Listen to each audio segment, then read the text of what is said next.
ले लिया। जी जी बोलिए। अल्लाह की चीज थी, अल्लाह ने ले लिया।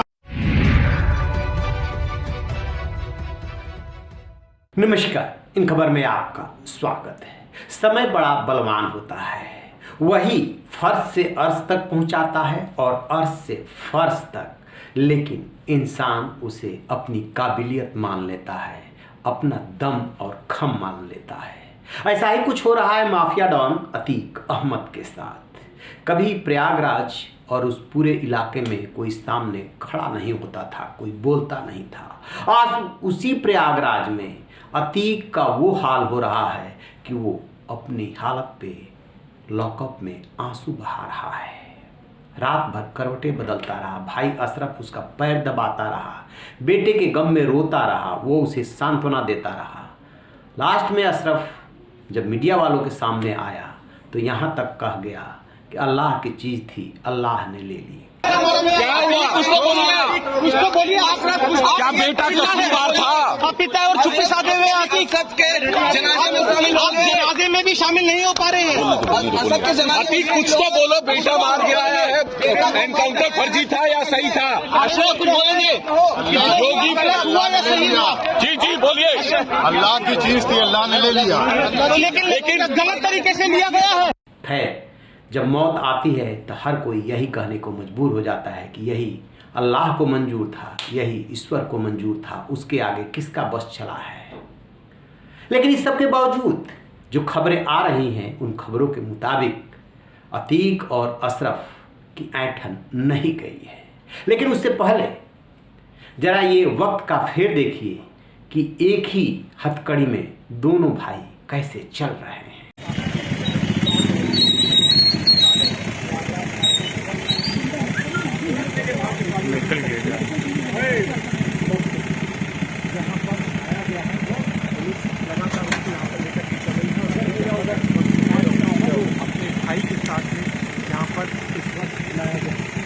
आपको कुछ कहना है असद के बारे में क्या कहना चाहेंगे आप?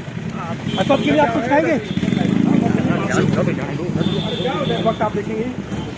देखा आपने, इसी को तो कहते हैं वक्त। वक्त ने करवट ली और आ गए जमीन पर। जितने सताए हुए लोग हैं सब सामने आने लगे। अतीक की हेकड़ी निकल गई, लेकिन जब पुलिस पूछताछ कर रही है तो बीच बीच में उसकी हेकड़ी, बीच बीच में उसका जो डॉन है, उसका गुरूर सामने आ जा रहा है। पुलिस के सामने सबसे बड़ी चुनौती यह है कि कैसे साबित करे कि अहमदाबाद स्थित साबरमती जेल से उसने बरेली के जेल में अशरफ के पास फ़ोन किया था और दोनों की बातचीत हुई थी। पुलिस इससे रिलेटेड जब सवाल पूछ रही है, क्योंकि उसी में साजिश रची गई थी हत्याकांड की, तो वो कह रहा है कि जिस मोबाइल से मैंने बात की थी वो मोबाइल तो लाओ। पहले कह रहा है कि वहाँ पे जैमर लगा हुआ है, मोबाइल से बात हो ही नहीं सकती, हमारे पास कहाँ है मोबाइल। और पुलिस से कह रहा है कहाँ है वो मोबाइल, लाओ तो सही। यानी कि पुलिस पे ही उल्टा सवाल दाग दे रहा है। अशरफ और अतीक के बारे में पुलिस सोर्सेज के हवाले से जो खबरें आ रही हैं उसके मुताबिक दोनों में से कोई सहयोग नहीं कर रहा है। पुलिस को दो मामलों को लेकर के अतीक और अशरफ से जानकारी चाहिए। एक उमेश पाल हत्याकांड से रिलेटेड और दूसरा जो ISI और अंडरवर्ल्ड से उसके रिश्ते हैं दाऊद से, उन रिश्तों की कड़ियों को भी जोड़ना है। जो हथियार मंगाता था, जो कि ड्रोन के जरिए आता था, उन हथियारों की बरामदगी करना है।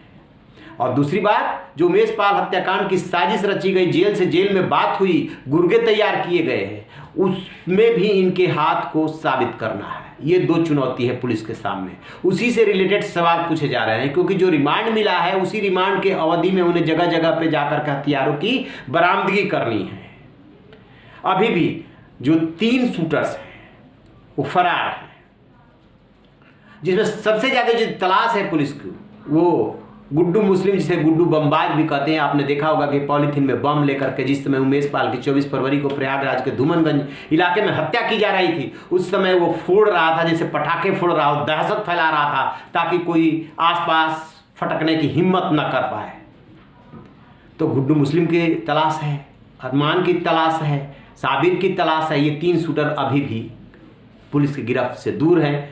वो पुलिस को लगता है कि ये दोनों उसे उसके बारे में सुराग दे सकते हैं। और दूसरी चुनौती है कि आईएसआई से जो कनेक्टेड रहे हैं, अंडरवर्ल्ड से जो रिश्ते हैं, जो हथियारों की फरोख्त है, उसमें साबित करना है कि ऐसे मंगाते थे। जब तक बरामदगी नहीं होगी तब तक कोर्ट में मामला टिकेगा कैसे। यूएपीए के तहत कार्रवाई की बात चल रही है कि अब बेशक अतीक बच जाए पुलिस के एनकाउंटर से, लेकिन रहना है पूरे जीवन जेल में, क्योंकि 100 से अधिक मामले हैं जो ट्रायल चल रहे हैं। उसमें सरकार और पुलिस की कोशिश होगी कि अधिक से अधिक सबूत जुटा करके और उसे जेल में सड़ाने की व्यवस्था की जाए। देखते हैं कि अब आगे इस मामले में जब जांच बढ़ती है तो और कौन सी नई जानकारी आती है। रहिए बेखबर, देखते रहिए इन खबर। Thank you.